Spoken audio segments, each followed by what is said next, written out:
lovely people! It's me again. Hi. Good morning. Magandang araw today dito sa UK. So, it's my day off and gusto kong sulitin yung off ko kasi ang ganda ng araw. At the same time, may pupuntahan din kami ng eldest ko. I'm with my eldest today, by the way. And we're going to town. We're going to city center kasi maghahanap kami ng black dress para sa a-attendan naming party. So, finding black dress for Stephanie. Birthday party. Yes. So, it's just a short video lang. Meron lang akong thoughts para sa inyo. So, ang thoughts natin for today is sa mga friend ko na nagtatanong sa akin kung paano ko nasusurvive ang UK kahit mag-isa lang ako nagtatrabaho dito, na isang tao lang yung sumasahod pero lahat ng bill kinakaya. Yun yung maraming tanong sa akin. Ate Jenny, how do you handle your finances? Ate Jenny, how do you survive? So ang daming nagtatanong yan sa akin. Paano mo nagagawa yan? Eh kami nga hirap na, ganyan. So ang sinasabi ko lang is hindi ganun kadali. Hindi talaga madali at napakahirap.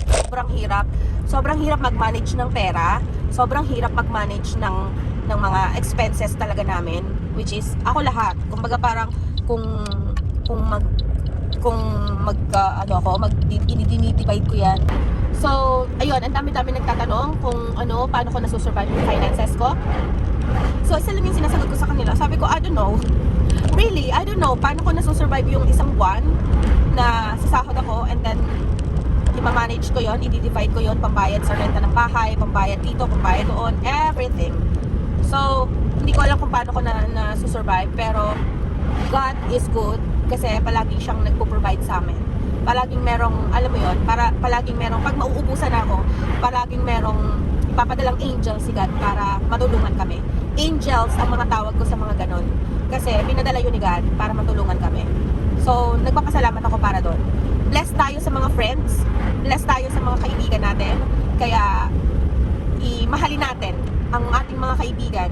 Ating ipagmalaki ang ating mga kaibigan. Kasi, talagang dyan mo makikita yung mga totoong friendship. Kapag wala ka na, kapag kinakapos ka, sila yung number one na tutulong sa'yo.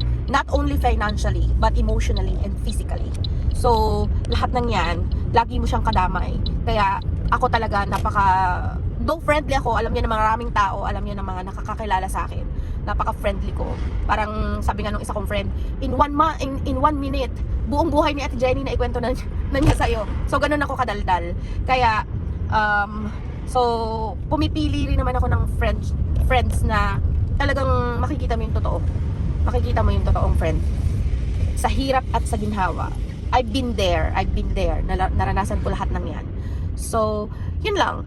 Ang thought natin for today is pinapayuhan ko kayo na trust your friend and be humble for everything what you have. And yun lang. Wag lang sa mga kapwa-tao. Wag manghamak ng taong meron, ng taong wala. Ganun lang. Yun lang. As simple as that.